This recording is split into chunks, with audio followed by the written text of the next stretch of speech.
অনন্য মামুনের একটা স্ট্যাটাস আজকে ভাইরাল ভাই, পুরা স্ট্যাটাসটা আপনারা অনেকেই দেখছেন। সেটা হলো অনন্য মামুন ঈদের শুভেচ্ছা দিচ্ছে এবং বলতেছে চলে গেলাম গ্রামে। এখন এই স্ট্যাটাস নিয়ে না অনেকে অনেক ধরনের মন্তব্য করতেছেন, অনেকে অনেক ধরনের কন্টেন্ট তৈরি করতেছেন। আসলে কি, কেউ কেউ বলতেছে উনি গ্রামে চলে গেল, উনি ঈদুল আজহায় আইসা দরদ মুক্তি দিবে। আবার কেউ কেউ বলতেছেন যে না, দরদ হয়তো মুক্তি দিতে পারবে না, এর জন্যই উনি দেশে চলে গেলেন, গ্রামে চলে গেলেন। আসলে ব্যাপারটা কি কেউ কিন্তু খোলাসা করে এখন পর্যন্ত বলতে পারতেছে না, কিন্তু কিন্তু কিছু হিসাব কিতাব মিলাইলে কিন্তু বোঝা যায় আসলে কি হয়েছে। দেখেন, অনন্য মামুন ফাইসা গেছে ইন দ্যাট সেন্স আজ থেকে 6 মাস আগে ছবির শুটিং শেষ করছে বন্ধুরা। 6 মাস অনেক লম্বা সময়, সমস্ত পোস্ট প্রোডাকশনের কাজ তার শেষ, ডাবিং শেষ করতে পারে না। ইদানিংকাল এফডিসিতে ডাবিং শুরু করছে, সেই খবর আপনারা ওই যে এলিনা শামিনা সে তার ফেসবুকে আইসা জানাইছে, এবং আমরা এফডিসিতে খবর নিছি যে দরদের ডাবিং হচ্ছে। ডাবিং হচ্ছে কাদের? কো আর্টিস্টদের, নট শাকিব খান। কারণ আপনারা জানেন শাকিব খান এখন বাইরে আছে। শাকিব খান এখন পর্যন্ত ছবিটার ডাবিংই করে নেই। কী কারণে করে নেই, তাদের ভিতরে কী হয়েছে সেটা কিছুটা আমরা জানলো, প্রকাশ্যে আনার দরকার নেই। কিন্তু করে তো নাই, ডাবিং তো শেষ হয় নাই, বা শাকিব খান ডাবিং তো করে নাই, এটা তো সত্য কথা। এটা তো বললে অনন্য মামুন মাইন্ড করলেও কোনো লাভ হবে না। এফডিসিতে সবাই জানে যে দরদের ডাবিংই হয় নাই। একটা ছবির ডাবিং যে পর্যন্ত না হয় সেই পর্যন্ত ছবিটা কখনোই ডিরেক্টরের হাতের মুখের মধ্যে থাকে না। তার কারণ কি জানেন? যে ডাবিং করার পরে কিন্তু আরও অনেক কাজ আছে। এই যে ডাবিংয়ের শব্দগুলোকে সিং করতে হবে, তারা একটা রাশ কাটছে, ডাবিংয়ের শব্দগুলো লাগানোর পরে তারা ইন্টার কাট দিবে, কোনো ওভারলিপিং শর্ট থাকবে কিনা সেটা দিবে, প্রচণ্ড এডিটিংয়ের কাজ থাকে ডাবিংয়ের পরে, এবং এরপরে একটা ফাইনাল কাটিং হবে। আমি বারবারই বলি এই সিনেমা কীভাবে তৈরি হয়, আপনারা এখন শিখে গেছেন সবাই। এই ফাইনাল কাটিংয়ের পরে ছবিটা বিজিতে যাবে, মানে ব্যাকগ্রাউন্ড মিউজিকে যাবে, তারপর এটার আর হবে, মানে রেকর্ডিং হবে। ওই পায়ের শব্দ, হাতের শব্দ, ঘুষির শব্দ, মিউজিক, কথাবার্তা সব মিক্স করি, আমরা বলি মিক্সিং বলা হয় এটাকে, যেটার অরিজিনাল ভাষা হলো রেকর্ডিং। এরপরে ছবির কালার গ্রেডিং আছে, তারপরে ছবির আপনি আর অন্যান্য অনেক কালারের অনেকগুলো কাজ আছে, ভিএফএক্স আছে, অনেক কিছু আছে, অনেক সময়ের ব্যাপার। তো যে ছবিটা এখনও ডাবিং হয় নাই, যদি কেউ মনে করে যে কালকে সকাল থেকে ডাবিং করে দিবে শাকিব খান, তাহলে সম্ভব মুক্তি দেয়া ঈদে, এটা নিয়ে কোনো ঝামেলা নেই। কিন্তু শাকিব খান কেন ডাবিং করছে না সেইটার রহস্য উদ্ঘাটন করার মতো নয়।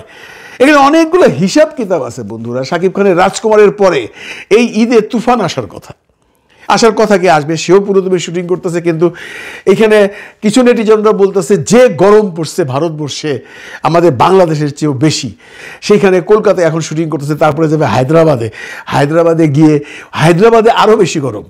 কারণ সেটের ভিতরে হয়তো বা এসি আছে, হয়তো বা আছে, আমি দেখছি, কিন্তু বাইরে তো এসি নাই। তো একটা ছবির শুটিং আমরা ম্যাক্সিমাম সময় বাংলাদেশিরা শীতের সময় করি, এই জন্য করি, তখন ওয়েদারটা ভালো থাকে, আর্টিস্টরা কাজ করে মজা পায়, গরম লাগে না। গরমের সময় যে কাজটা আপনি 8 ঘন্টায় শেষ করবেন, যে কাজটা আপনি শীতের সময় 8 ঘন্টা শেষ করবেন, সেটা গরমের সময় 12 ঘন্টা সময় লাগবে, এবং সেই আউটপুট আপনি পাবেন না। আর্টিস্ট তো টায়ার্ড হয়ে গেছে বা টায়ার্ড হয়ে যাচ্ছে, তার গলা শুকিয়ে যায়, সর্দি এসে বসে যায়, একটু হাওয়া খায়, আবার যায়। ন্যাচারালি এগুলো যারা দেখছেন তারা বুঝতে পারবেন শুটিং করা কত কঠিন। তারপরে হাই ভোল্টেজের লাইট চলতেছে। এই এক মানে অনেকেই মনে করে কি যে সিনেমার নায়ক বা সিনেমার নায়িকা বা খালি যায়, গান গায় আর কথা কয়, পয়সা কামায়। No no no no no অনেক কষ্ট 104 বার, 5 বার, 6 বার, 10 বারও বলতে দেওয়া হয়। এইভাবে যে রায়হান রাফি শুটিং করতেছে, রায়হান রাফি কি শেষ পর্যন্ত সাকসেস হবে কি না কুরবানি ঈদের জন্য, এই প্রশ্নটা কিন্তু রয়ে গেছে, এবং নেটিজনরাও ভাবতেছে। তবে অনেকেই বলতেছেন রায়হান রাফির ফুল টিম আছে, রায়হান রাফি একটা বড় গ্রুপ নিয়ে কাজ করতেছে, রায়হান রাফি সামহাও আসবে। রায়হান রাফি যদি কুরবানি দিয়ে আসে তাহলে এটা নিয়ে কোনো আলোচনা নাই। রায়হান রাফির তো ডেট করাই আছে, এবং সিনেমা হলের মালিকরাও খুব খুশি। কিন্তু কোনো কারণে যদি রায়হান রাফি ফেল করেন তাহলে কি দরদ আসবে? না, সেখানেও দরদ আসতে পারবে বলে আমার মনে হয় না। কারণ আমরা যা শুনছি, দরদ সাকিবের সাথে এমনই একটা কন্ট্যাক্ট হয়েছে যে ছবিটা কখনোই ঈদে আসতে পারবে না। ঠিক আছে, তো এখন প্রশ্ন আসতেছে এই যে দরদ সিনেমাটা তাহলে কবে আসবে? মামুন যে চলে গেল গ্রামে, এটা কি ফ্রাস্ট্রেশনে, এটা কি দুঃখে, এটা কি মনের দুঃখে, না এটা কি আবেগে, না কোনো ষড়যন্ত্রের শিকার? কোনো কিছু ক্লিয়ার না বন্ধুরা। তবে মামুনের এই স্ট্যাটাসটা অনেক কিছু ইঙ্গিত দেয়। যে সিনেমাটা সবচেয়ে আগে শুরু হইলো, যে সিনেমাটার পাবলিসিটিতে সবচেয়ে হাইপে ছিল, যে সিনেমাটা প্যান ইন্ডিয়ান সিনেমা, যে সিনেমাটা দেখার জন্য সাকিবিয়ানরা তথা বাংলাদেশি দর্শকরা উৎসুক হয়ে বসে আছে, সেই সিনেমাটা 6 মাস আগে শুটিং করার পরে অদ্যাবধি ডাবিং করতে পারলো না। এর মাজেজাটা কি? এর মাজেজার সম্বন্ধে কেউ জানে না, কেউ কোনো ক্লিয়ার কথা বলে না। আপনারা কয়দিন আগে দেখছেন যে মামুনকে একজন জিজ্ঞাসা করছে যে মামুন দরদের খবর কি? মামুন বলছে যে দরদ সম্পর্কে আমি কিছু জানি না, সাকিব ভাই জানে। What is this? সাকিব ভাই কি ছবির প্রডিউসার? না। তারপরে মামুন সাকিব ভাই জানে উত্তরটা দেওয়াতে অনেকের মনে এখন অনেক ধরনের প্রশ্ন উদ্ঘাটন হইতেছে ভাই। তাহলে আসলে ঘটনাটা কি? আসলে কি কুরবানি ঈদে যদি তুফান না আসতে পারে কোনো কারণে, আমরা আশা করি তুফান আসবে, যদি ফেল করে তাহলে শাকিব খানের কোনো সিনেমা আসবে না? অনেকেই বলতেছেন আগুন আসবে। আমি কিছুই জানি না, এগুলো শোনা কথা সব। বেসিক্যালি দরদটা আসা উচিত ছিল, প্রথম শুরু করছিল, প্রথম আসতে পারে নাই, দ্বিতীয়তে আসা উচিত ছিল।